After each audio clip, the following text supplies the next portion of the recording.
Well, here they go, going through Josh Adams. Adams, it's been a delight to watch. Adams for the corner. He's got it. Podcast Placagem, o teu podcast de rugby. Olá, Rugbyman, sejam bem-vindos a mais episódio aqui do vosso podcast de rugby, vosso podcast Placagem. E hoje estou assim vestido de verde porque estou com um feeling que a Irlanda vai vingar a derrota que a França sofreu frente à Inglaterra. Vamos ver como é que isso vai ser. Este sábado é um sábado louco, é um sábado um super Saturday, não é? Ou super samedi, ou um super sábado, como quisermos dizer assim nas línguas principais. Ora bem, vamos ter então o António Henriques com 2 jogos, vais fazer locução de 2 jogos. António Aguilar, suponho que o outro seja para ti também. Onde vamos ter em Merrifield uma Escócia a receber a Itália, portanto, corrijam-me se eu estiver enganado, é a única deslocação que a Itália teve. Não, a Itália teve 2 que foi a Twickenham. Tem que haver sempre 3 jogos em casa e 2 fora ou vice-versa. É isso. Pronto. Depois vamos ter no Aviva Stadium a Irlanda a receber a Inglaterra e vamos ter também no Stade de France, em Paris, a França que vai receber numa cidade confinada.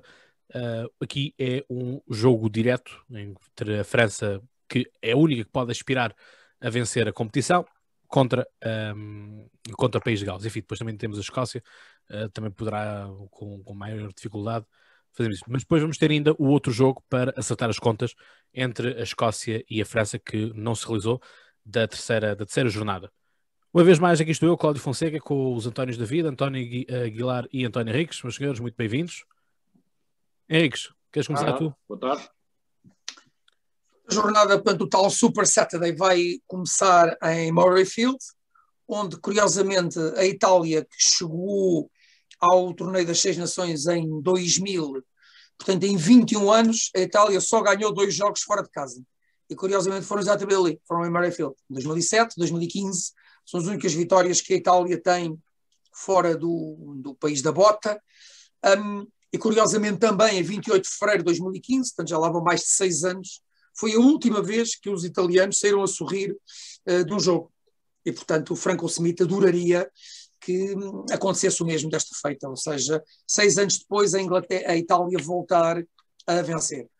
Vai ser muito difícil, recordando que para lá das 31 derrotas consecutivas da Itália, só em 2 vezes os italianos perderam por menos que 10 pontos, foi diante da França em 2016 e diante da Escócia em 2018, jogos em casa ainda por cima, e portanto tudo aponta para que os escoceses, que venceram os últimos 9 duelos com a Itália, últimos 5 no 6 Nações, acumulem mais um triunfo.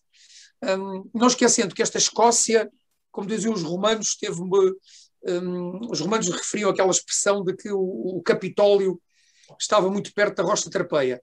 E realmente é verdade, ou seja, a Escócia podia ter estado no Olimpo, podia ter estado muito bem classificada à entrada para a última ronda, recordando que depois de terem ganho a Calcutta Cup em Twickenham, 37 anos depois, vencendo em Londres, perderam 2 jogos, um por 1 ponto diante do País de Gales, outro por 3 diante da Irlanda, ou seja, nós hoje podíamos ter aqui a Escócia com 3 vitórias, não é?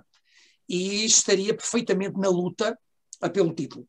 Já não está, mas sabe que se vencer com ponto de bónus a Itália e se no jogo, finalmente parece que está confirmado para a próxima sexta-feira à noite em Paris, também vencesse os franceses, imagina que os franceses desmoralizados poderiam eventualmente não fazer um grande jogo, a Escócia ainda pode ser segunda classificada no torneio.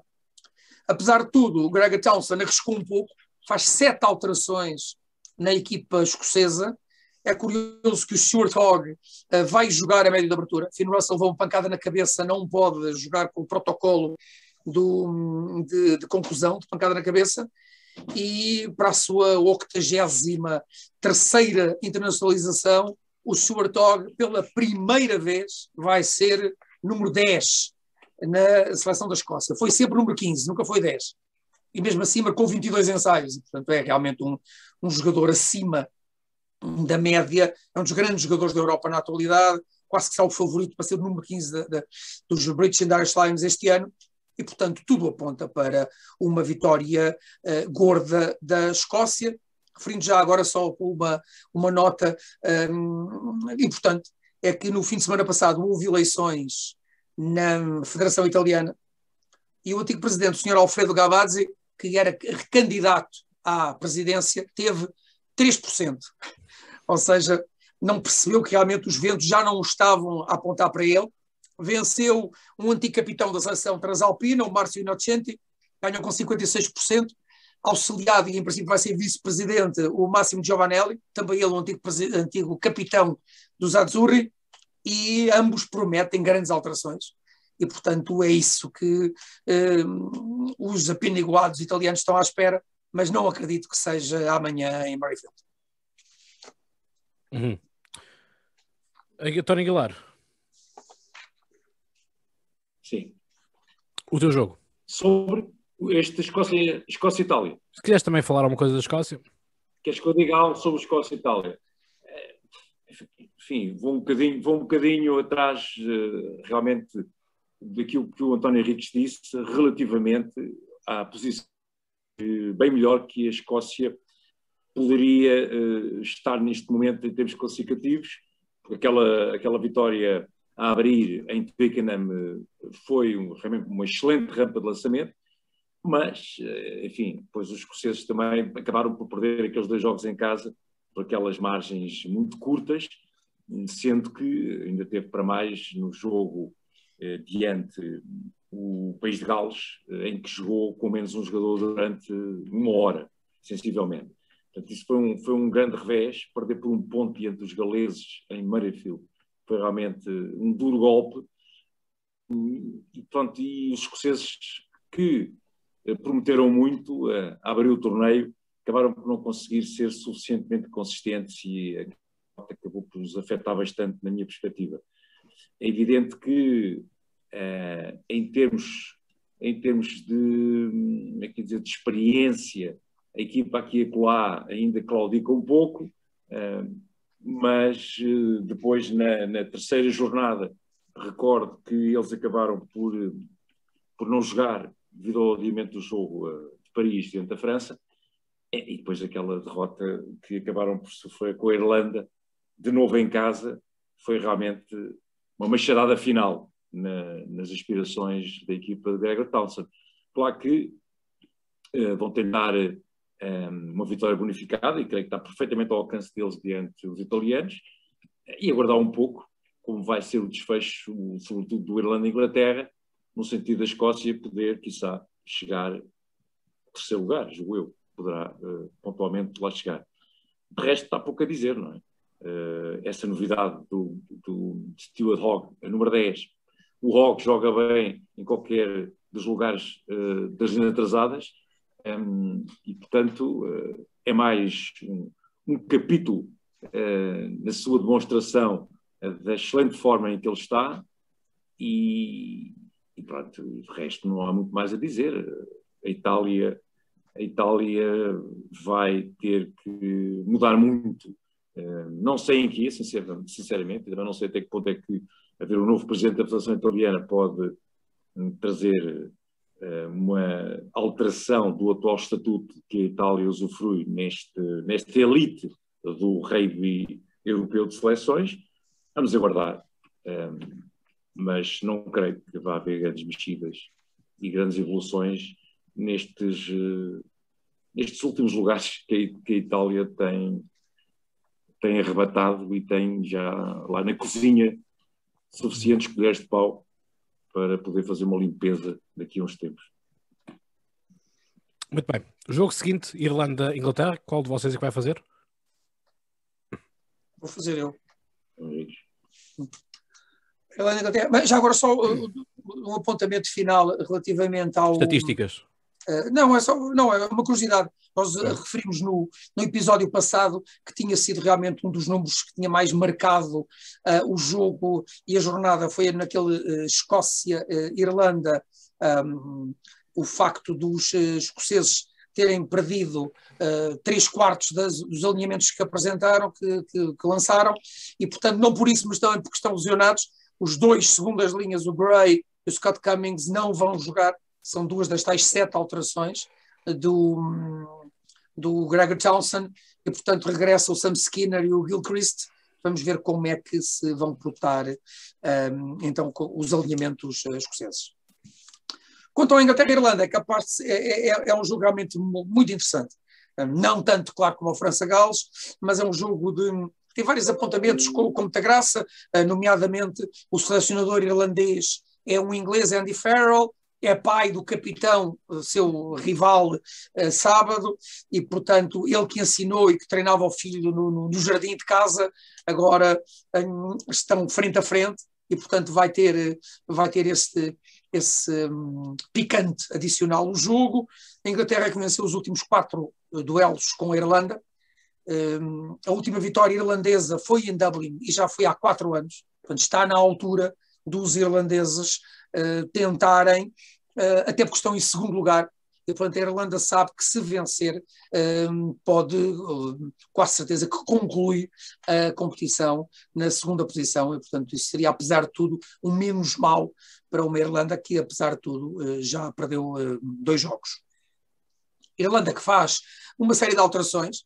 Parece que para o último jogo, finalmente, Andy Farrell pôde contar com alguns jogadores importantes e, portanto, regressa, por exemplo, o 3/4 centro Bondiaki, que realmente não tem o gênio do Ringrose, que está lesionado, mas é uma peça habitual titular da seleção da Irlanda, é duríssimo, neozelandês, é um jogador de grande categoria.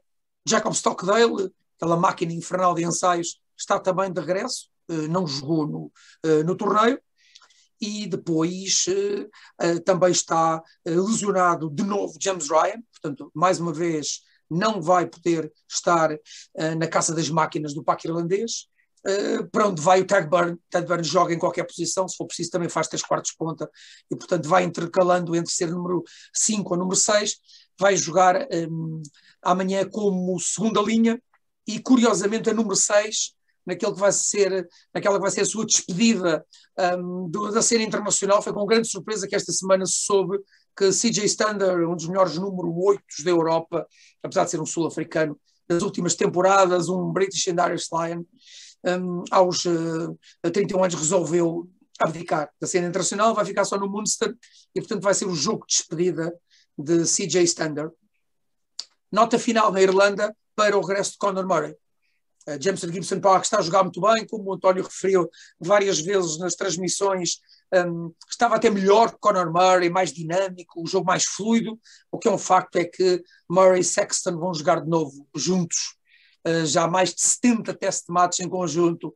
Eles estão entre os pares de médios de formação e de abertura que mais vezes jogaram na história do rugby, e amanhã vão estar outra vez juntos, frente a uma Inglaterra que lá está, o conservadorismo de Eddie Jones, agora é perceptível, venceram a França há 8 dias e portanto ele só faz uma alteração.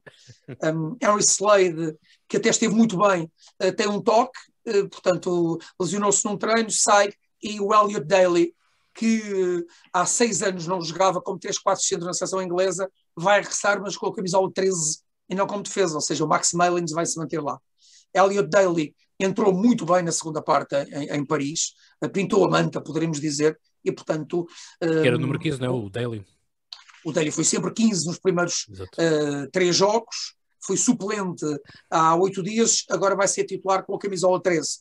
O resto mantém-se toda a equipa, e no banco de suplentes temos o regresso do Wally Lawrence, com uma novidade: já não é um jogo tão importante assim, ou pelo menos já não quer fazer mais experiências, e portanto Eddie Jones regressa ao que é normal no banco de suplentes: 5 avançados, um médio de formação, 2 homens cá para trás.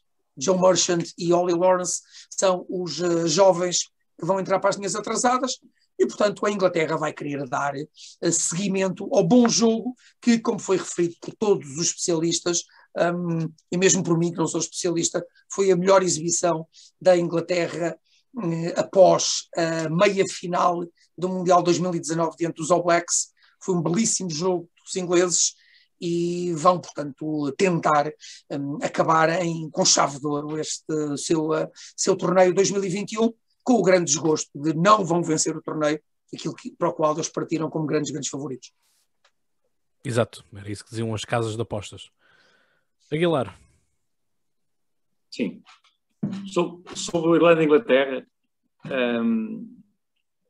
acho que realmente os ingleses vão sofrer um mau bocado, é uma realidade, mas para salvar a pele do Eddie Jones, julgo que os jogadores de Inglaterra vão tentar, digamos, dar uma prenda ao seu selecionador, e acho que a Inglaterra vem embalada por aquele excelente triunfo, embora sofrido, arrancada a ferros sobre a França em Twickenham, mas a Inglaterra estou em crer que quer acabar em beleza este torneio 2021, em que realmente o arranque foi muito comprometedor, logo com aquela derrota caseira diante da Escócia, e aposto na vitória da Inglaterra em Dublin, para que possa Eddie Jones respirar um pouco melhor, se bem que, evidentemente, que à boa maneira britânica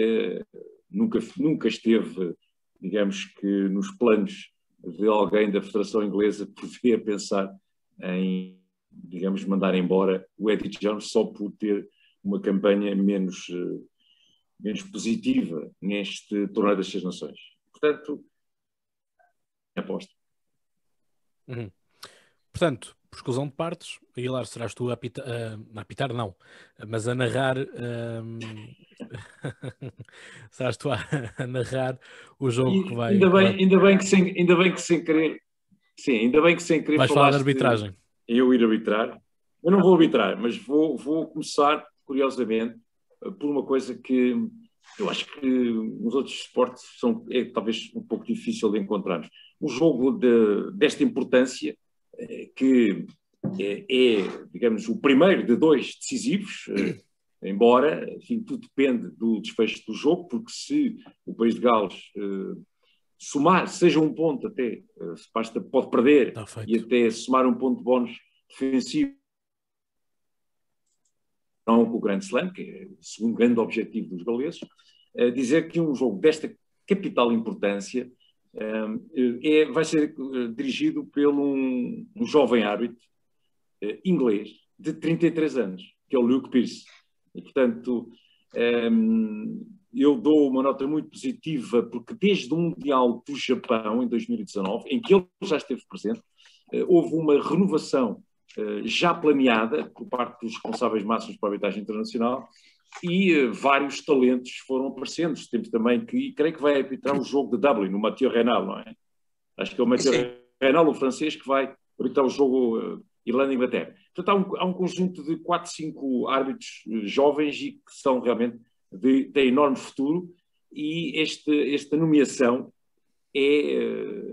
no rugby pode-se considerar normal, mas gostaria de frisar o facto de ele estar, digamos, escolhido para um jogo de capital importância, embora tenha também como apoio importante na vida arbitragem nada mais nada menos do que o seu compatriota Wayne Barnes, será o vídeo-árbitro.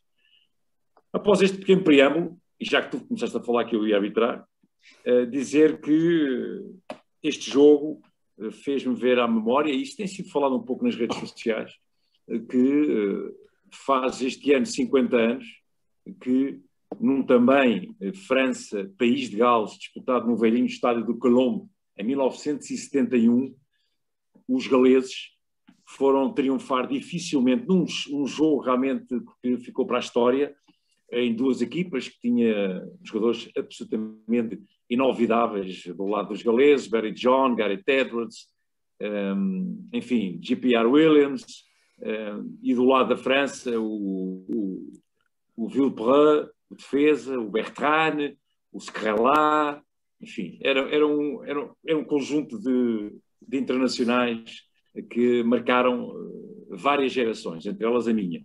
Mas para dizer que foi uma vitória por 9-5 do país de Gales e conseguiram arrebatar o Grand Slam. Portanto, o mesmo está agora em jogo no duelo do próximo sábado, às 8 horas da noite, que fechará, digamos que, esta última jornada, e para dizer que os galeses realmente tiveram uma prestação em crescendo neste Torneio das Seis Nações. aqui e lá pode-se questionar, pode-se pôr no prato da balança, que eles tiveram alguns momentos que os favoreceram, fizeram 2 jogos diante da Escócia e diante da Irlanda, jogando em superioridade numérica, os adversários viram cartão vermelho, enfim, com mais tempo e menos tempo, mas pesou um pouco nessas 2 vitórias que os galeses alcançaram. E também depois no jogo, na recepção à Inglaterra em Cardiff, é um jogo que o País de Gales ganha com mérito, mas foi muito acossado nas fases do jogo e teve também depois aquele lance do primeiro ensaio obtido pelo País de Gales, um bocadinho envolto em polémica. Tem 2 abordagens possíveis, claro que os ingleses facilitaram, viraram as costas, foram conferenciar com o capitão perto dos postes, enfim, havia uma falta para marcar, o árbitro precipitou-se, o árbitro francês, enfim, há várias interpretações, mas a verdade é que, malgrado todas essas peripécias, que fazem parte naturalmente do jogo, o jogo tem muitos momentos, tem momentos de menor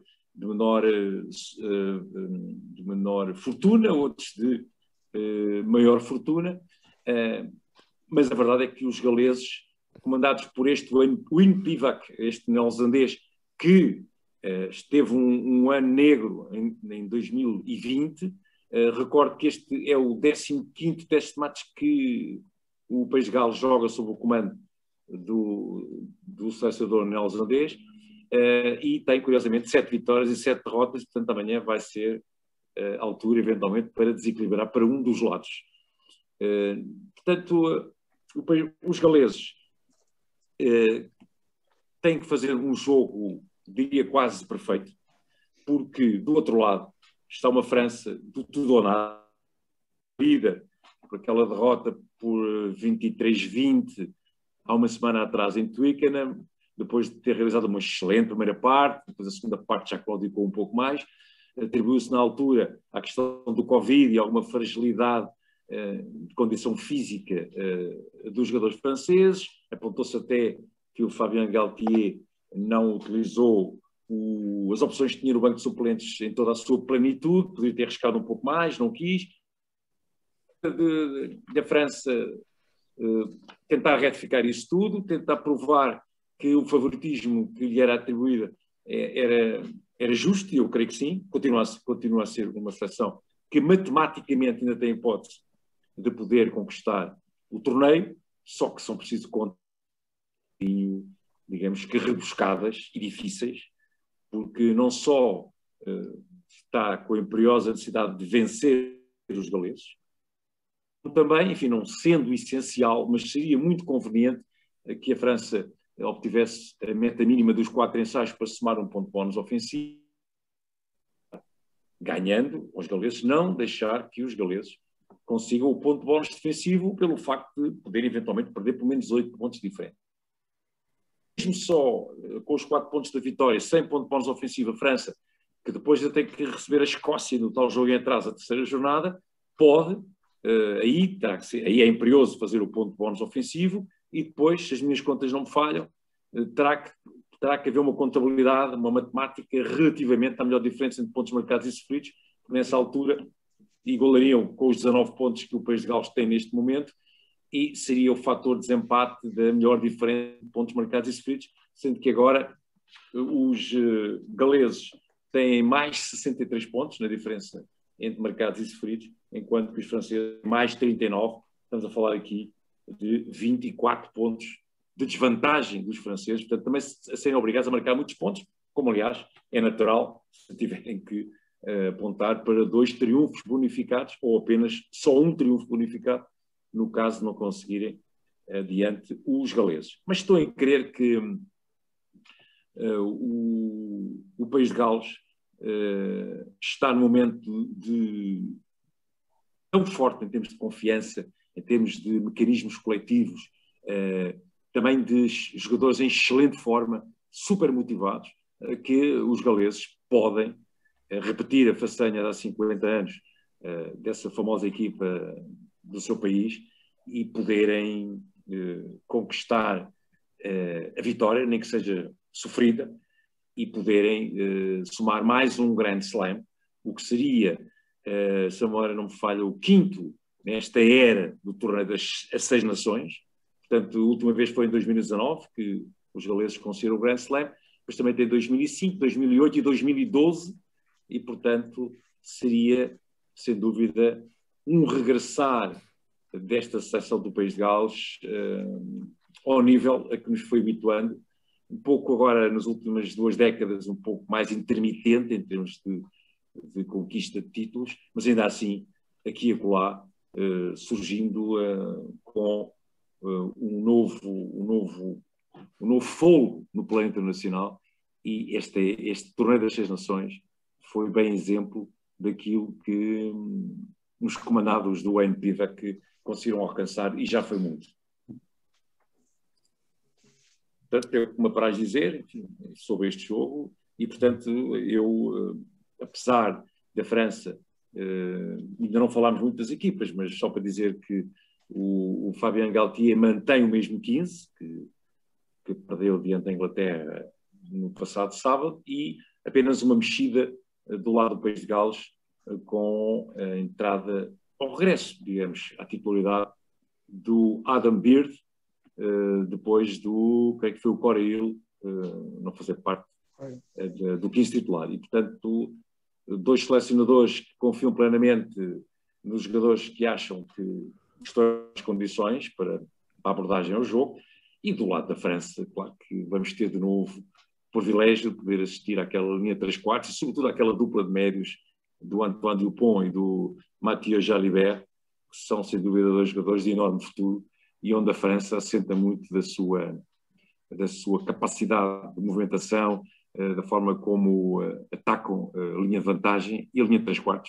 Depois, com uma dupla de centros, Gaël Ficou e Virimi Vakatawa, que já em Twickenham ameaçou muito e mostrou que está à altura dos acontecimentos. Do lado do País de Gales, quem haveremos falar, naturalmente, da linha 3/4, onde o George North, o Josh Adams estão em grande forma, também o Liam Williams, e claro, é imprescindível falar também na liderança do capitão galês, o Halloween Jones, que continua, semana após semana, a somar internacionalizações. Portanto, ele cumpre a 148ª ao serviço da seleção galesa, portanto, ultrapassa Richard McCaw, que tinha 147, portanto, é mais um recorde para o novo Príncipe de Gales. Eu volto a frisar, é sem dúvida, neste momento, uma grande figura do Principado, e o Halloween Jones, que, se houver ligação dos British and Irish Lions, é para mim o único e possível capitão dos Lions na eventual ligação à África do Sul, seja ela onde se vai realizar, seja nas Ilhas Britânicas, seja noutro país que eventualmente seja escolhido. E, portanto, é um jogo que está a reunir enorme expectativa. Vamos ver até que ponto é que as coisas ficam logo saldadas em Paris, ou então teremos que esperar mais uma semana, o que seria um atrativo interessante para continuarmos a viver mais uns dias de expectativa relativamente à decisão deste Torneio das Seis Nações 2021. Muito bem. Henrique, tens algumas estatísticas que queiras complementar? Não, estatísticas, praticamente está tudo dito, só complementar alguma questão. Realmente, nos anos 70, Gales dominou realmente o rugby europeu, ganhou nessa década 3 Grand Slams, com a tal equipa que o António referia, fantástica, e depois, entre 78 e 2005, mas estamos a falar em 27 anos, Gales não ganhou nenhum Grand Slam. Nesses 27 anos, só, por exemplo, a França ganhou 6. E, portanto, realmente houve ali um período de muito escuro, muito obscuro no rugby galês, que, pese embora todas as dificuldades financeiras dos últimos anos, tem realmente estado em grande, como foi o António. Portanto, já vamos em 4 Grand Slams desde 2005, 8, 12 e em 2019. Curiosamente, os Grand Slams de 2008 e 2012 foram conquistados na última jornada diante da França, mas em Cardiff. Ou seja, ir conquistar o Grand Slam galês, que será o 13º da sua história se tal acontecer, igualando então a Inglaterra, que também tem 13 Grand Slams portanto, vitória sobre todos os adversários na mesma época, é complicado, não é? Ter que ir a Paris para fazer isso. E, portanto, eu acho que não vai ser fácil. Vai ser realmente uma luta fantástica entre a equipa que teve Sean Edwards como técnico de defesa durante 13 temporadas e que defende brutalmente. Já referimos no último episódio, volto a repeti-lo, os 4 jogadores com mais placagens do Torneio das 6 Nações são 4 jogadores galeses, e os 3 primeiros são os 3 homens da terceira linha. Faletau, Navidi e o melhor de todos, Justin Timberlake. O quarto é depois o capitão Alan Wynne-Jones. Agora, Sean Edwards está ao serviço da França e, portanto, é muito curioso, e é uma equipa que tem defendido também muito bem. E, portanto, vamos ver o que é que Sean Edwards consegue agora explicar, como é que ele treinou os galeses a defender e como é que agora vamos ultrapassá-los. E, portanto, é mais um aliciante, lá está mais um bocadinho de sal e pimenta neste jogo que tem tudo para ser realmente um grande jogo de rugby, tal como têm sido os anteriores, quer da França, quer do país de Gales, nesta prova, tem feito realmente jogos muito interessantes. É curioso realmente que Galthié não tenha feito qualquer alteração, o que prova que quando ele não pôs há 8 dias a jogar, mesmo nos finais, quer o Romain Tamac, quer o Baptiste Serran, é porque não estão muito bem, ou pelo menos no Tamac não estará, se tivesse seria titular de caras, e portanto esta confiança de Galthié é muito boa para os jovens franceses, enquanto que para Gales, portanto, só a alteração do segunda linha significa que também estão a começar a consolidar ali posições, ou seja, o George North perfeitamente como segundo centro, o Jonathan Davis a ganhar também capacidade física depois de muitos meses ausente, e portanto tem tudo para ser um jogo fantástico. Muito bem, vamos então apostas. Henriques, Escócia, Itália? Escócia-Itália, rapidamente os 5 pontos, portanto, com ponto bónus para a Escócia, e certamente que vai também vencer por mais do que 10 pontos. E, portanto, a Itália, pelo 3º ano consecutivo, vai terminar com 0 pontos, era aquilo que se pedia a Franco Smith, pelo menos fazer melhor que em 2019, 2020, ou seja, perca, mas pelo menos soma um pontito de bónus. Não vai somar, acho que, mesmo com estas alterações todas, a Escócia vai vencer facilmente. Muito bem. Aguilar, qual é a tua aposta?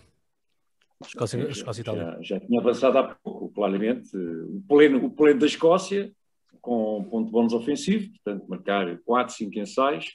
A curiosidade é tentar avaliar até que ponto é que a Itália poderá fechar este torneio de má memória, pelo menos marcando um ensaio ou 2, já seria algum consolo para esta Itália, que tem que rapidamente rever processos, reunir as tropas e tentar ver o que é que está mal. Será eventualmente até algo que tem a ver com o rugby doméstico em Itália, enfim, a competitividade do campeonato, mas tem que ser uma remodelação muito profunda, e as coisas não são fáceis de alterar de um ano para o outro, e portanto para já é tentar salvar um pouco a pele, tentar apagar um pouco a má imagem que deixaram durante este torneio e pelo menos marcar um ensaio ou 2, que é o único objetivo que podem ter.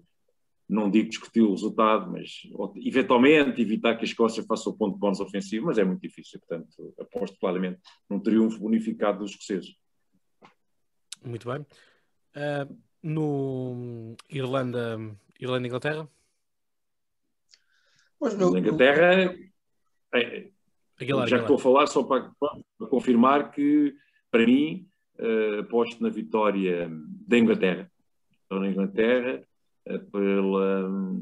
pela subida de rendimento, por demais evidente, no jogo frente à França,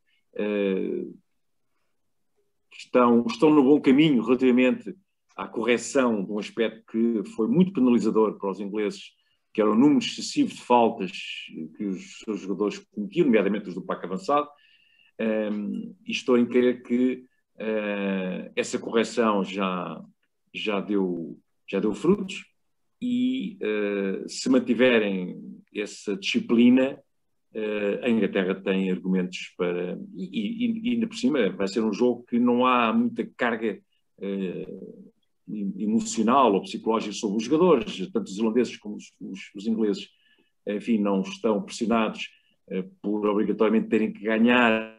Há um título em discussão, enfim, ou há um grande feito em discussão, mas não, portanto, vai ser um jogo em que os jogadores vão estar um pouco mais chatos, se essa palavra é possível quando se vai jogar rugby.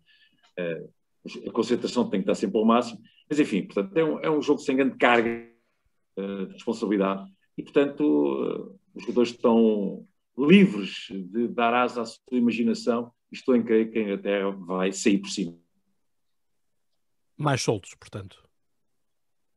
Um pouco mais soltos. Henriques. Pois, eu gostava que a despedida do CJ Stander fosse realmente comemorada com um triunfo. É um jogador que eu também sou fã. É curioso que quando fomos nas equipas, o Andy Farrell nem convocou para os 23 o James Lowe, achou que ele fez uma exibição abaixo do par em termos de frente à Escócia, ele que é o jogador com mais metros percorridos de longe da prova, e realmente o regresso de Conor Murray, de Bundyaki, de Stockdale, mereceria qualquer coisa, e talvez a Irlanda, desde que consiga que a Inglaterra não abra o jogo como abriu há 8 dias diante da França, ainda pode ter alguma possibilidade.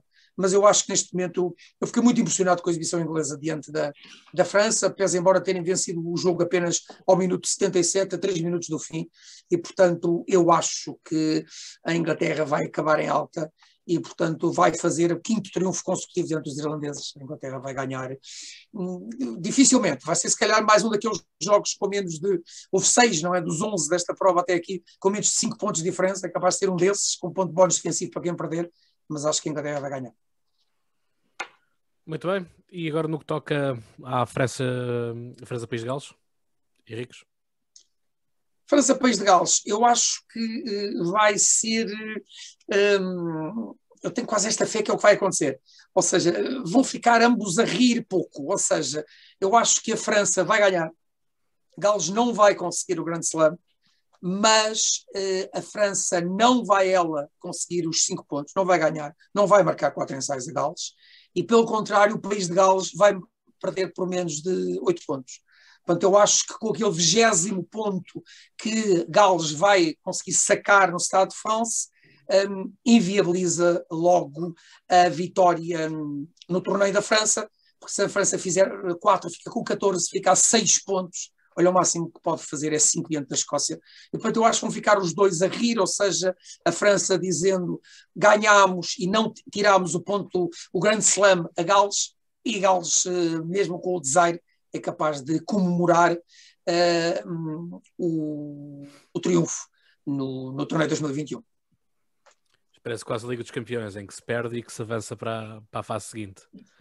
Aguilar.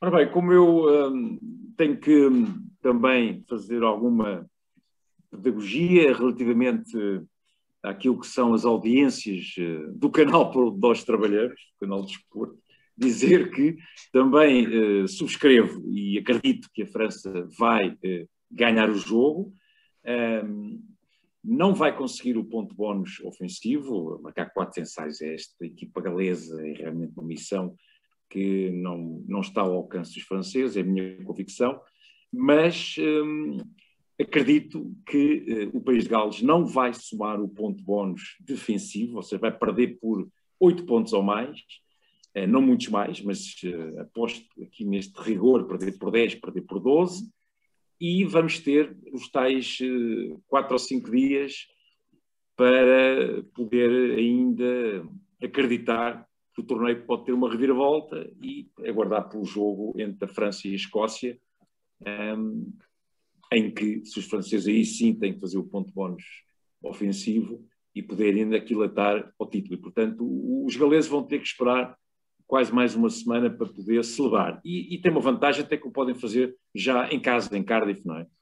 Do que estar a fazer em Paris, que é uma cidade confinada desde hoje, da véspera, e, portanto, estarão mais à vontade para celebrar os galeses, embora sem grande slam, a conquista deste seu 20º título, ficando apenas à distância de um da Inglaterra, que tem 29. O Grand Slam tem que ficar para outra altura, porque eles pretendiam naturalmente conseguir o seu 13º Grand Slam, os galeses, e igualar os ingleses nesse feito, mas vai ficar adiado para outro ano. É essa a minha expectativa. Mas se isso acontecer, se por acaso acontecer isso, então eu acho que é 99% de hipótese da França ser, porque reparem, os 24 pontos de diferença entre Gales e França, se a França vencer, por exemplo, por 10, são menos 10 para Gales, são mais 10 para a França, ou seja, ficam com 4 pontos de diferença. E, portanto, se a França souber que tem que marcar 4 ensaios para ter o bónus, com 4 ensaios, só se também sofrer 4, vai sempre ganhar por mais 4 pontos. E, portanto, praticamente, se isso acontecer, ou seja, Gales sabe que primeiro vai querer ganhar, porque empatar pode acontecer, mas ninguém fala nisso. E depois sabe que o ponto de bónus é absolutamente vital. Se Gales não fizer ponto de bónus, só um milagre retira o título à França. E é mais uma questão, portanto, que prova que vai estar toda a gente de olhos no jogo de Paris, porque esse é que vai ser o jogo. Exato, e portanto lá saberemos se no meu caso, irei cantar de galo ou não, ou se vou ter que esperar uma semana praticamente para isso. Portanto, lá está. Não esconde aqui, da mesma forma que o Henriques também não esconde a sua pouca simpatia por Eddie Jones. Aguilar, nós não sabemos nada, não temos nada teu, por assim dizer, nada que tu não simpatizes muito. Eu dou bem com toda a gente, embora tenha a fama de ter mal feitio, dou bem com toda a gente. Portanto, em relação aqui a este... Por acaso não simpatizo muito com... Enfim, mas é apenas uma sensação que eu tenho. Não simpatizo muito com o Andy Farrell, o selecionador irlandês. Em relação aos outros, não tenho nada. Sim, mas também nunca fizeste nenhum comentário assim mais efusivo, negativo. Portanto, não dá para fazer aqui nenhuma picardia contigo. Não. Pronto. Fica... Não arranjo mais casos.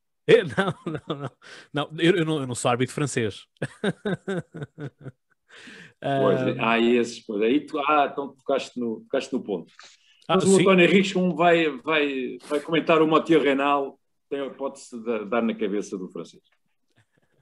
É aquela coisa. Não podemos ser cegos também nas coisas, não é? Nós podemos ter as nossas paixões pessoais, mas aquilo que é, temos que também dar a mão palmatória.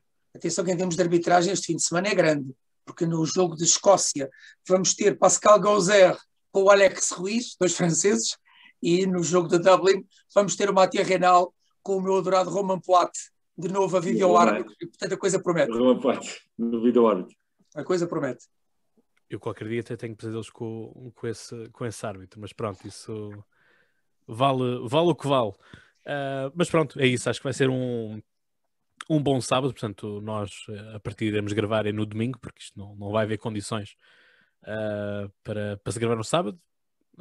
Enfim, valendo o que vale, ou posso estar eu super eufórico, ou posso estar eu a deprimir, mas também, enfim, todos nós precisamos de descansar, até porque isto começa às 8 e depois são mais 80 minutos, mais intervalo. Claro.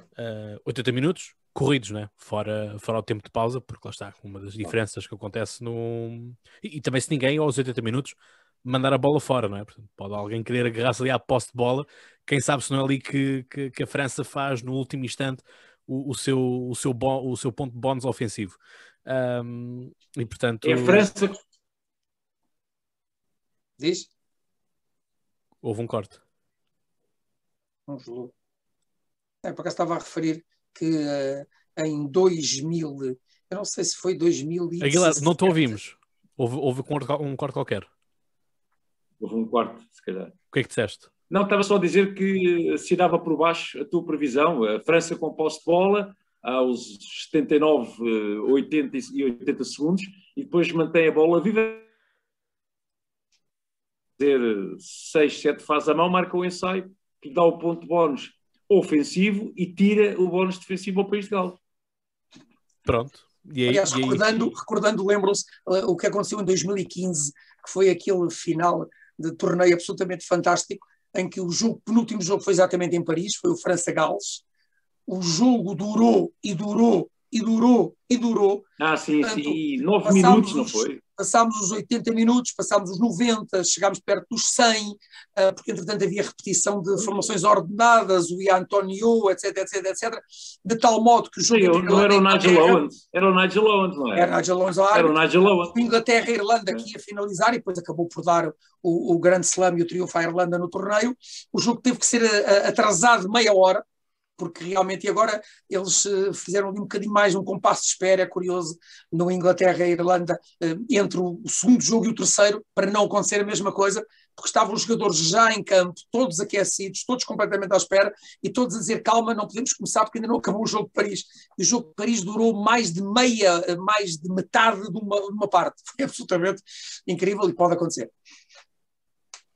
Exato, portanto, quem sabe se aí Gaultier e a sua formação não desautorizam as autoridades francesas e, portanto, há um desconfinamento em Paris com hipotéticos festejos. Bom, e obviamente tristeza nos pubs de Cardiff. Mas é isto, vamos estar aqui certamente na próxima, sendo que ainda está tudo muito ainda aberto, ainda pode muito acontecer muita coisa, porque temos esse jogo também da França com a Escócia. Portanto, já sabem, sigam-nos nas redes sociais, sigam também, partilhem este podcast para, enfim, poderem estar sempre também nestas análises e digam também as vossas opiniões depois. Quem sabe que nós não vamos ler também alguns dos vossos comentários na próxima sessão. Portanto, contamos desse lado e vamos então ao nosso grito de guerra. E, portanto, em 3, 2, 1... Urra! Porra! Pronto, a tradição mantém-se.